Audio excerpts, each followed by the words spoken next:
Hello, my name is Lucy and welcome to the first in a new monthly show called the Outriders Broadcast. Outriders is a big game with a heck of a lot to share and talk about, and the broadcast is going to pack all of our upcoming announcements, information, gameplay and trailers into a monthly hit beamed straight to you. We went wide with the reveal back in February and showed you a lot of what the game has to offer. We put the first 3 hours into the hands of press and media, and the initial reaction to that demo was incredible. Honestly though, you've only really just seen the tip of the iceberg so far. Since then, we've had a lot of questions and comments about specifics of the game, and this episode is a great opportunity to reflect on that, expose some more of the depth around the features that we've shown you so far, and show you some brand new stuff too. Today we're premiering some fresh gameplay as we take a look at the first city, with details on lore, UI and world tiers being surfaced along the way. This is still set in the human colony of ENIX before the Outriders have set off on their epic journey across the planet in order to find the mysterious signal. For this part of the broadcast, I'll let Sven from Square Enix External Studios do the talking. Hi! In this episode's playthrough, we're taking you to the first city. It's the first human colony in ENIX, established by the ECA shortly after their arrival. The huge structure in the background is actually one of the engines of the SM Flores, the massive spaceship you and the rest of humanity used to travel from Earth to ENIX. It was brought down to the surface of the planet to serve as a temporary power source for the colony. But when the first big anomaly storm hit the first city, the engine was damaged and at the risk of a meltdown. And after a few months of initial panic and chaos, that's exactly what happened. The engine's nuclear reactor exploded, blanketing many areas with heavy radiation. With the city having lost its main source of energy, and most of the water and food becoming unsafe to consume, many perished in the aftermath. After the anomaly storms, riots and decades of war, both inner city and the slums surrounding it have long been abandoned by the authority and most of its inhabitants. This is hostile territory now, and many of them roam around, trying to scavenge for scraps while navigating through the pockets of radiation and monster nests. Our mission here is to find and obtain an old truck, which belongs to an important ECA scientist called Zahidi. Zahidi claims something on this truck holds invaluable information about the anomaly and the mysterious signal. For now, we only faced humanoid enemies on our path. But the first city will introduce us to a new threat, the Perforo. Like most of the monstrous creatures seen on ENIX, the Perforo was a pre-existing species that rapidly evolved by the corruption of the anomaly. And it was one of the first hostile creatures that attacked the colony in its early years. One thing is certain though, their strength is in numbers. Even a battle-hardened Outrider is often left with only one option when facing the swarm: run. Let's join our pyromancer Nova and see what she's up to on her mission to find Zahidi's truck.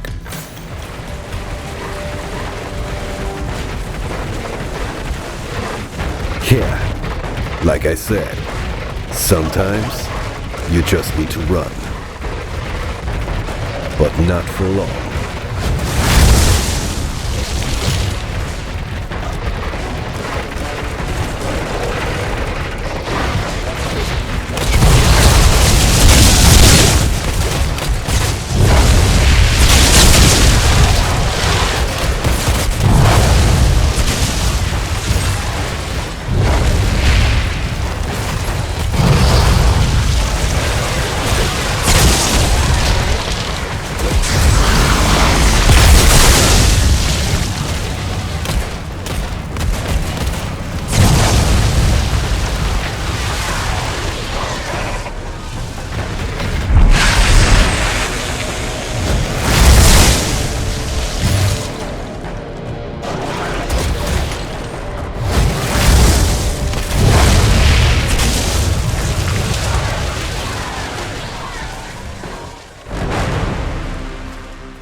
Let's take a quick moment to talk about a pretty important feature, UI.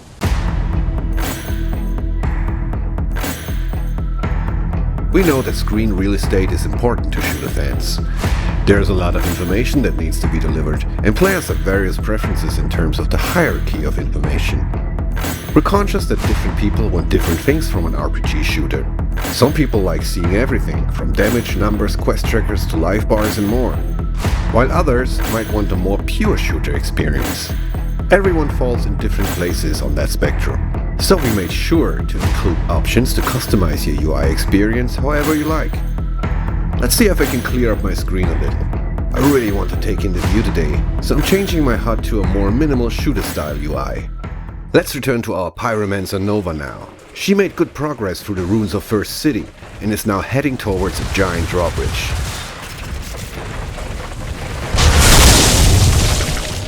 By the way, her four will come in different shapes and sizes.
Thank you, Sven. Let's take a moment to talk about dynamic difficulty settings in Outriders. Outriders has a flexible difficulty system called World Tiers that allows you to fine-tune your difficulty setting at your leisure. This means that the game will organically find the right challenging difficulty for you, even if you're a skilled and maxed out player absolutely chewing through the battlefield with fully optimized gear. The idea behind World Tiers is that you can make Outriders either a just here for the story game or a true hell on Enoch experience. It is totally up to you. Generally speaking, higher World Tiers are more difficult as they increase enemy stats such as damage, armor, health, and enemy level.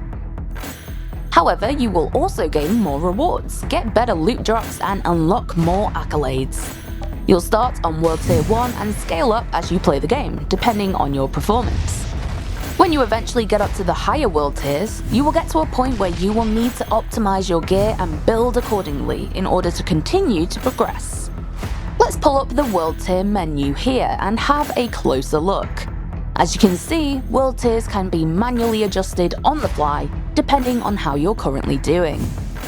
You'll gain experience in combat towards unlocking the next World Tier, should you be playing on the highest World Tier possible for your character. This experience is separate from the character level but is accumulated much in the same way. Experience from quests doesn't contribute to World Tier experience, but quest combat does. Where is he? Inside the bunker up the hill. Here's the kicker though. Whenever you die, you will lose a percentage of World Tier advancement. This prevents you from accidentally stepping up to even more difficult World Tiers should you be struggling on the current one.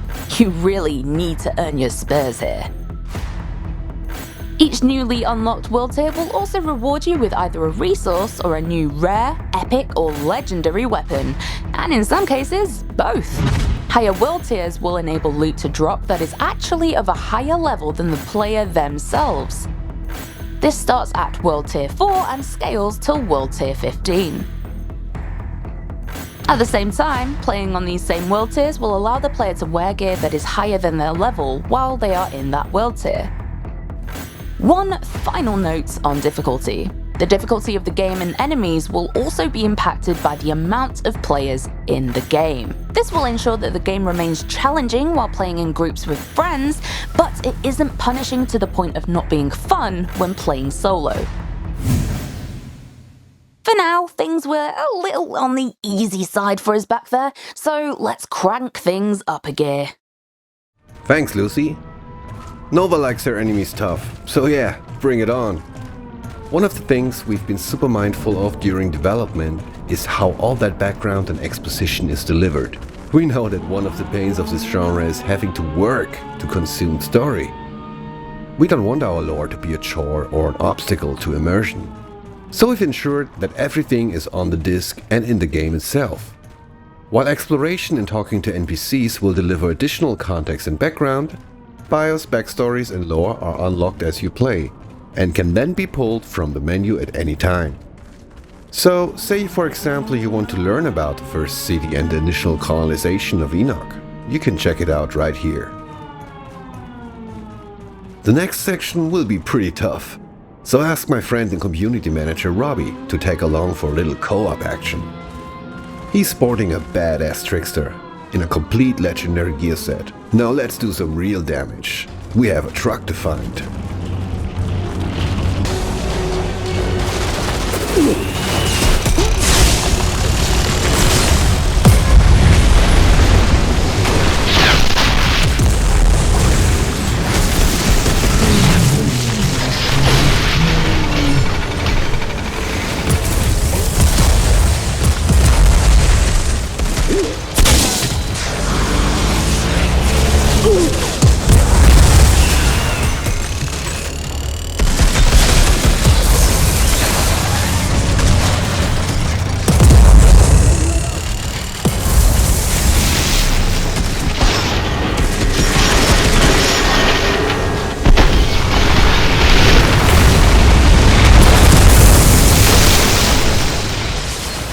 In the interest of time and to keep some surprises for you, we're going to skip ahead a little now.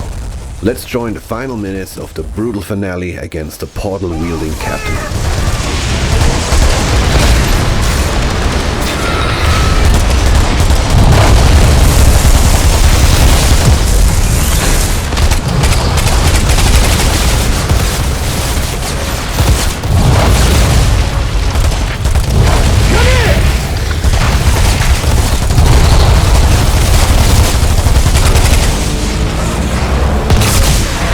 And there we have it. The captain left us a nice piece of armor.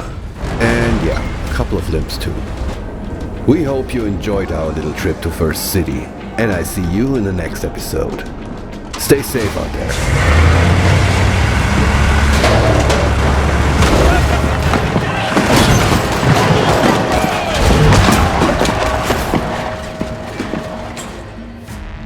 And that is it for the playthrough section of this broadcast.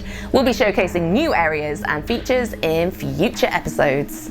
Next up, we are premiering a series of videos that we like to call Spotlights.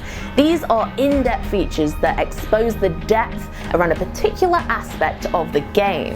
And today we are looking at the first of 3 currently announced classes, the Trickster. Let's take a look.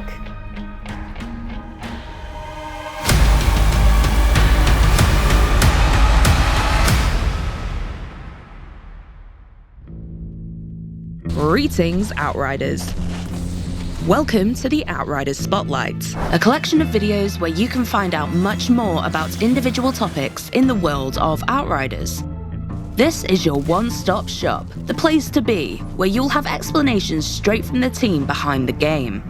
This is just the start. We'll have plenty of deep dives coming in the future to prepare you for landing on ENIX, so subscribe to our YouTube channel and you'll never miss a beat. We're kicking things off with one of the 4 classes you'll be playing as, the Trickster.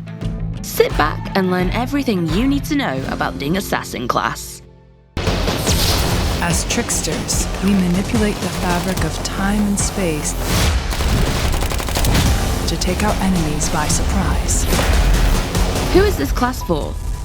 players who like to get in and out quick, leaving devastation in your wake, Tricksters are for you. However, because of the way skills and your passives can be customized, certain builds of the Trickster could be used as a tank role for the rest of your group. The choice is yours. Fundamentals. The Trickster is focused around space and time powers and effects. You can see this in the class's melee attack, which stuns and slows enemies hit by it. Oh, and speaking of melee, it isn't one size fits all. Not only do the different classes have melee abilities enhanced by their own unique powers, but there are two variations as well. You've got your standard melee when standing still, or your upgraded attack when you activate melee while sprinting. Healing. Within the brutal and violent world of Outriders, there'll come times where you'll be hurt and need to be healed. The key thing to note here is that there aren't any quick fix health potions or magic spells, but playing offensively restores HP instead. This affects your playstyle in that it invites you to play more aggressively, rather than run and duck for cover when your health is low. Your best chance at survival may actually be to teleport to where the fighting is thickest. Taking your enemies down is the key to keeping you alive. Unique to the Trickster, they get healed when killing enemies in close range, and they also get shields, while other classes have their own healing mechanics. Let's explore 4 out of 8 total powers the Trickster has at their fingertips. Each class has 8 powers in total. You'll start off with a single power and unlock more as you level up. The Trickster will feature an additional 4 powers on top of those that we're talking about today, but we'll showcase these later on. Power 1, Temporal Slice. This will be the very first power you unlock as a Trickster, and it's the class's bread and butter. All enemies hit by the slash will be temporarily paralyzed, which is displayed by their skeletons becoming visible and their movement greatly slowing down.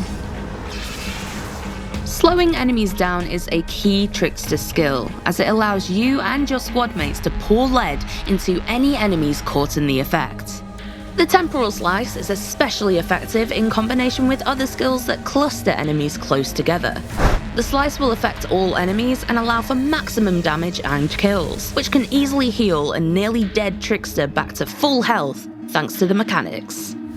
Power 2, Borrowed Time. Upon use of this skill, you will instantly gain a percentage of your maximum health as a shield that absorbs damage before your health is affected. Additionally, using the power will create a time clone of yourself in the location that the power was used. You can thereafter freely move about and engage the enemy, or set up a trap. But using the borrowed time again when your time clone is still active will teleport you back to the time clone's location. Should you be going into a high-risk combat situation, you may want to use this skill as your quick escape from danger. Just when you're about to die, you can teleport to safety. Power 3, Slow Trap. This power will create a dome around you that slows down enemies and enemy projectiles, while still allowing yourself and your allies to move at normal speed. Think of it as your own personal bullet time bubble. This is a skill that can be used both offensively and defensively. Defensive. Activate the dome in the middle of a firefight, and you and your fellow Outriders will be able to sidestep any incoming projectiles or melee attackers.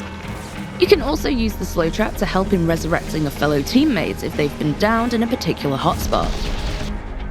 ENIX is also home to many different kinds of enemies, and you may occasionally find yourself swarmed by melee attackers or monsters. Activating slow trap in these circumstances can be an excellent way to trap numerous enemies. Move into a cluster of enemies and activate the dome to make them all move in slow motion. Then, go to town. Power 4, Hunt the Prey. When activated, this skill will allow you to highlight any visible enemy. Using the skill once more will teleport you directly behind them, and you will additionally gain a percentage of your maximum health as a shield, whilst also slowing the enemy it's used on. You can instantly warp across the battlefield to either get yourself into or out of trouble. This skill could even be your opening gambit when first entering a combat encounter. You can walk right into the thick of the enemies and lay waste around you. Alternatively, you can also use it to teleport to single enemies who are separate from the main body of attackers. This should buy you some time and allow you to pick enemies off one by one. As with all classes in Outriders, powers can be hot swapped, as long as they're not on cooldown. You could even change them while in combat, though we'd recommend taking cover to do so, or you may find yourself dead. Powers in Outriders are designed to have relatively short cooldowns. There's essentially no limit to how much you can use them to get the most out of combat. So far, we've mainly looked at 4 powers in isolation, but Outriders truly comes together when you and your squad mates are in the thick of battle, timing your powers perfectly to inflict maximum carnage. Hunt the Prey can be especially effective when combined with Borrowed Time. Teleport into the thick of it using Hunt the Prey, then inflict maximum damage using Temporal Slice or Slow Trap. If running into danger, Borrowed Time can be your ripcord to get you out of it again, while Hunt the Prey is on cooldown. This is only a very simple example of how powers could be chained. You'll no doubt find your own most effective ways of playing Outriders your way. Alter your Trickster. Each class has a tree of class point nodes that you can activate to alter the way your build and skills work. Class points are acquired by leveling up. You won't be able to fill out the entire class tree, but you will be able to respec your nodes to change the way you play. The 3 branches for the Trickster link into the class's fundamentals: movement, damage, and disruption, with each branch providing both major and minor passives. In the Trickster's case, these 3 branches are called Master of Space, Harbinger, and Assassin. There are elements of the fundamentals in all branches. They're intertwined, and you can cross-link them to your personal needs and wishes. The Master of Space branch will generally provide bonuses while the player is moving, and improves your close combat effectiveness. Nodes here will enhance your damage with shotguns and SMGs when you use movement-based skills. The Harbinger is the tank path of the Trickster. This path focuses on providing damage mitigation as well as shield bonuses to provide maximum survivability. And the Assassin branch focuses on skill damage output. Several nodes here provide bonuses when you use damage and movement skills, and the path provides additional anomaly power and skill leech options. Additionally, the equipment you use may impact the way your skills work. An equipment's passives might reduce the cooldown or duration of a skill, or they might alter it on a more vital level, but we'll showcase these in the future. So we are approaching the end of the Outriders broadcast, but before we close out, we wanted to answer some questions from you guys in a section we're going to christen the Quickfire Q&A round. And we'll be doing this at the end of each broadcast going forward, so keep those questions coming in. For this part of the show, I'm going to hand the reins back over to Robbie, Outriders Community Manager and General Fountain of Knowledge for all things Outriders, as he answers your questions directly. Thanks, Lucy. All right, let's do this. 5 quick questions, 5 quick answers. Question 1. Is Outriders games as a service? This is one of our most commonly asked questions, so to be 100% clear, no, Outriders is not games as a service and will be a complete experience out of the box. Question 2. What part of Outriders is the team currently working on? What we showed you in February is a very early section of Outriders. We are currently focusing on improving, polishing, debugging, and balancing the entire game. The result of this work may mean that some of the animations as well as the functionality of the game may be changed and improved between now and the Outriders final release. Question 3. Will Outriders feature microtransactions? This is an easy one. No, Outriders will not feature microtransactions. Question 4. Will Outriders use de novo? So we know this is a hot topic in certain parts of the community. Again, nice and simple answer, no, it will not have de novo. Question 5. Of the gameplay revealed so far, what part of Outriders was shown? The gameplay revealed so far features content only from the first few hours of the campaign. Throughout your travels across ENIX, you will encounter a great diversity in environments and colourful surroundings. So what you've seen so far of the game is really just the immediate area in which the Outriders wake up in. ENIX is a big place. You'll be seeing much more of these areas in the coming months, so stay tuned for that. As always, be sure to send your questions to us on social media and be sure to use the hashtag Outriders. Thank you for that, Robbie. We'll be putting a call out for questions for the next broadcast out very soon, so keep your peepers peeled for that. And thus concludes our first ever Outriders broadcast. Thank you so much for watching. And next time, we'll be taking a look at the journey into the unknown, plus the characters joining your adventure as you battle through a hostile world. Tanner, I'm seeing some really strange shit down here. We'll also be showcasing a brand new area and delving deeper into our next class, the Pyromancer. Exciting stuff. Until then, thank you so much for watching again, guys, and we will see you next time.